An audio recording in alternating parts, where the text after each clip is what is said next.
So hello and welcome to the video, and welcome to the car park outside the domestic terminal at Abeid Amani Karume International Airport in Zanzibar. Apologies for any mispronunciation.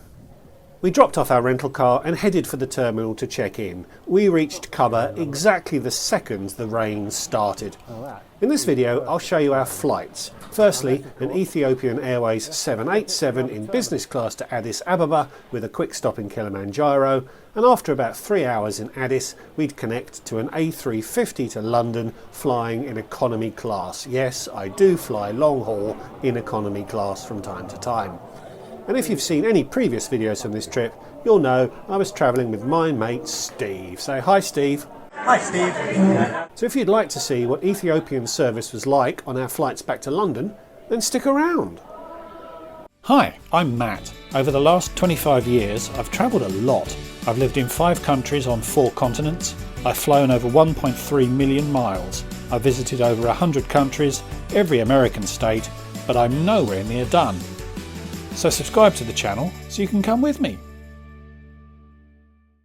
Ethiopian flies from the domestic terminal in Zanzibar, which I believe is known as Terminal 2. There is a shiny new Terminal 3, which most international airlines use, but Ethiopian and Fly Dubai both use the domestic terminal, presumably because it saves them money. Wikipedia says that all arrivals are currently being processed through this terminal, and we certainly were, but it seems odd to not be using the shiny new terminal for arrivals. I may have to go back to Zanzibar on Qatar Airways to find out. Our business class tickets allowed us to use the business class check-in, and it was a straightforward process, even more so as we travelled after all pandemic-related admin had been removed for arrivals into the UK. We were disappointed to learn that the Modest lounge, which had been available pre-pandemic, had not reopened, and we later found out that it will not reopen, which wasn't a huge issue, but Ethiopian still advertises that there is one at the airport. There probably is a nice one in the shiny new terminal. An exit form needed to be completed, and there was some bureaucratic triple checking of paperwork, but with a smile and a slice of tolerance we were quickly through security and into the Modest departure lounge. It housed a couple of shops and a couple of snack bars, but it was quite underwhelming and not the most comfortable environment to wait for boarding. This isn't a video about the you-know-what, but you may notice that mask wearing was not widespread. After about an hour, it was time to board. Obviously, this was a bus gate, although business class passengers were streamed onto a minibus rather than the usual Cobus 3000 superbus you usually see, which was probably designed to be a convenience for us, but it was actually quite inconvenient to manoeuvre on and off with luggage. It was a longish drive to the plane as it was parked the far side of the shiny new terminal, but as had become the norm with our Ethiopian flights, it was nice to get a good look at the plane before boarding. The 787 Dreamliner delivered new to Ethiopian Airlines in 2014. Masks on as we climb the stairs, and a left turn after boarding into the business class cabin. 24 seats in a 2-2-2 configuration with 246 economy class seats behind us. First impressions were good. The 2-2-2 setup means that the seats are never going to be world class, but they looked perfectly adequate for this 4-hour trip up to Addis. A medium-sized screen is positioned right in front of you, which is possible as a result of this seat's design. Headphone storage between the screens that can be repurposed for your own use as required. 2 more storage slots below that too. A sizable table can be wrestled out of the panel between seats, and it was a wrestle too, especially one-handed.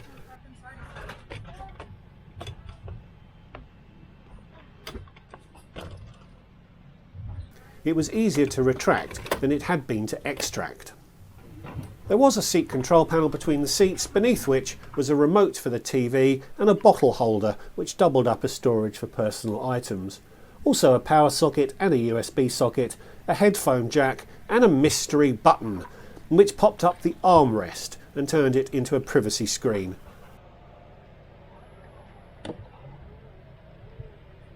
Probably more helpful if you were reclined, and it requires the button to be pressed to be retracted, which is a really tricky thing to do if you are using one hand to hold a camera.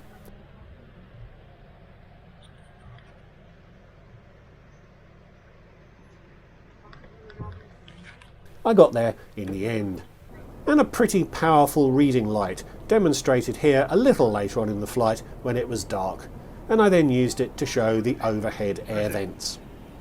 Champagne was offered after boarding and was accepted by both of us and was extremely refreshing. Cheers! Let's address the seat recline issue. Seat Guru describes it as an angled lie-flat bed with between 68 and 74 inches of length. That's between 5'6" and 6'2" inches. I'm 6'4", so no seat on this plane was going to be long enough for me, and I can only conclude that this is one of the 5'6" inch seats, as it was clearly nowhere near long enough for me. Almost comically not long enough, in fact.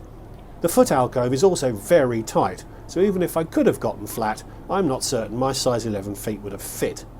This wasn't a problem on a daytime flight. Indeed, this is an excellent seat for a daytime flight, but I'm not sure taller passengers would be able to find a comfortable sleeping position unless you routinely sleep curled up into a ball.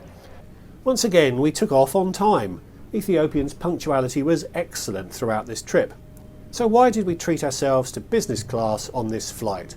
Well, we're back to the temptation that Ethiopian's bid for upgrade process creates.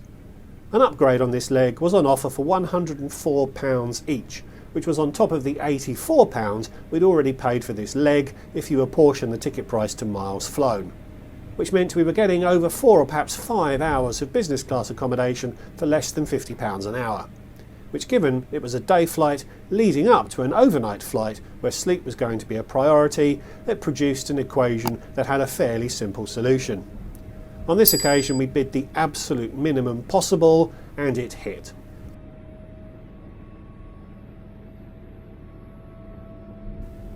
Once the seatbelt light went off, we leaned forward expectantly in our seats, waiting for the lavish business class service to begin on this 50-minute leg up to Kilimanjaro.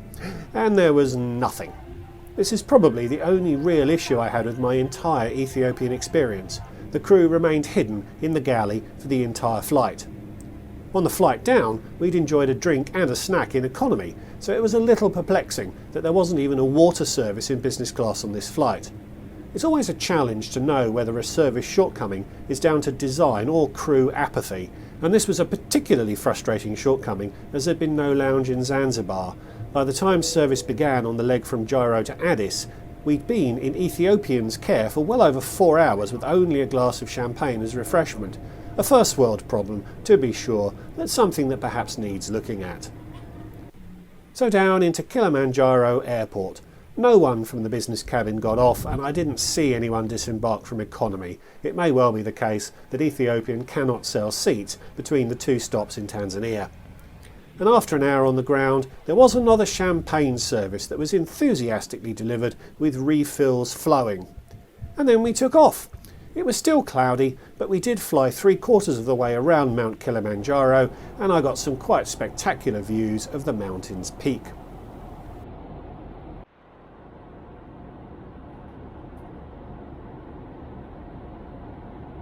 Tablecloths came, and shortly after was the dinner service. As with the outbound flight, there were no physical menus, and the digital menu required some hoops to be jumped through to get hold of it, and I didn't manage to capture a record of what this was. A beefy salad, followed by a beefy main, with a profiterole and some crackers and cheese to finish, washed down with some South African wine.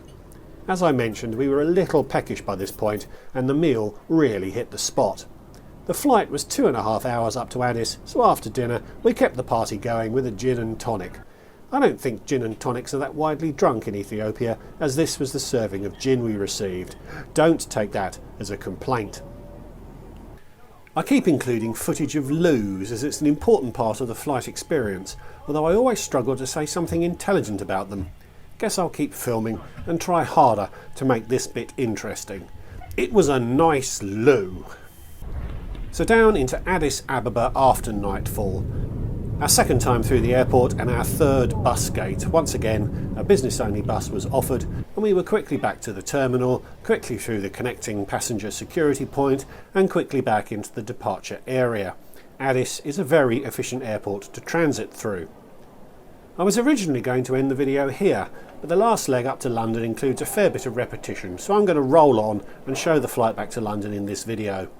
I've already talked about the lounges. Steve was star gold, so we were able to relax and get some more food in the lounge before the flight. Off to the gate, and we experienced something that distinguished Addis Airport from any other airport I visited, and not in a good way. Normally, duty-free purchases are sealed into a bag to make them compliant with liquid regulations for flights. Steve bought a bottle, and it was handed to him loose in a bag. Had we flown to 90% of Ethiopia's destinations, that wouldn't have mattered, but the UK and a few other countries require the airport to enforce the liquid regulations strictly. So we had to go through another security point where Steve was required to check in his bottle to be retrieved at baggage reclaim. I can understand why this is required, and the security guy seemed to be just as annoyed about spending his day irritating people as we were about falling foul of a regulation that would be so easy to fix. But you can't win over bureaucracy, and Steve was able to negotiate for his bottle to be carried by the crew and returned to him on disembarking from the plane. But the whole thing was an unnecessary and easily avoidable annoyance that soured the Addis transit experience somewhat. I guess the advice has to be to avoid Addis duty-free when flying to London. So onto the plane and a right turn into economy. An upgrade on this leg had been available for £410, which was less than the outbound leg had cost, but as this was a post-midnight departure and we just wanted to get to sleep, we decided to save our money. We'd both gone for window seats towards the back of the plane, and by cross-referencing the seat plan on Expert Flyer, we'd both managed to grab seats where the middle seat ended up being empty. Steve believes his star gold status blocked the seat next to him, and I was probably a bit lucky, but it was really helpful, particularly as the plane was perhaps 80% full. 32 inches of legroom, which is about as good as you'll get in economy these days, a large TV screen right in front of you, and of course a table.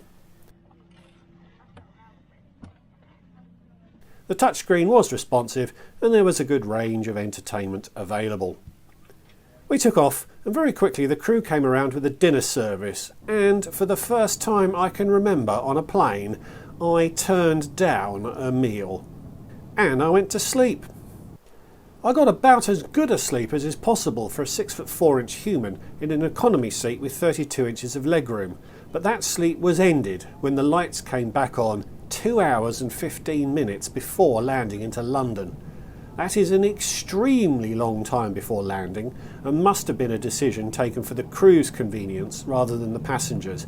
I would love to know what the Ethiopian Airlines operating manual says on that subject. Breakfast was offered, and for only the second time I can remember on a plane, I turned down a meal. And I did then manage to doze for another hour and a half before we crossed the English coast and came in to land. It was a beautiful morning, and we took a very scenic routing into Heathrow, so I will separately upload the entire landing sequence for you to enjoy if you so desire.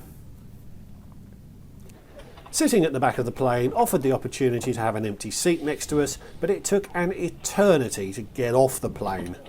Arriving into the B gates at Heathrow Terminal 2 then gives you a really long walk back to passport control. We also landed at the start of what turned out to be a very difficult period for Heathrow, as travel rebounded much more quickly than they could staff up for it. So my run of sub 2-minute immigrations was broken with a wait of over 30 minutes. My bag then took a further 20 minutes to reach the carousel, even with the Star Alliance priority labels they'd added in Zanzibar, proving that they are a complete waste of time on oneworld and on Star Alliance flights. It took me well over an hour to get from my seat to the customs channel. So Ethiopian Airlines. Overall, I really enjoyed the experience, including the economy flights. There were a few annoyances, but they were greatly outnumbered by the premium touches that are a distant memory on European airlines these days. I wouldn't hesitate to fly them again, and I wouldn't hesitate to recommend Addis Ababa as a transit point. Just don't buy any duty-free on the way back. So thanks for watching, like, comment, subscribe, and if you'd like to support what I do more directly, please check out my Patreon page, which is linked in the description below. And I'll see you all in the next one. Denahun!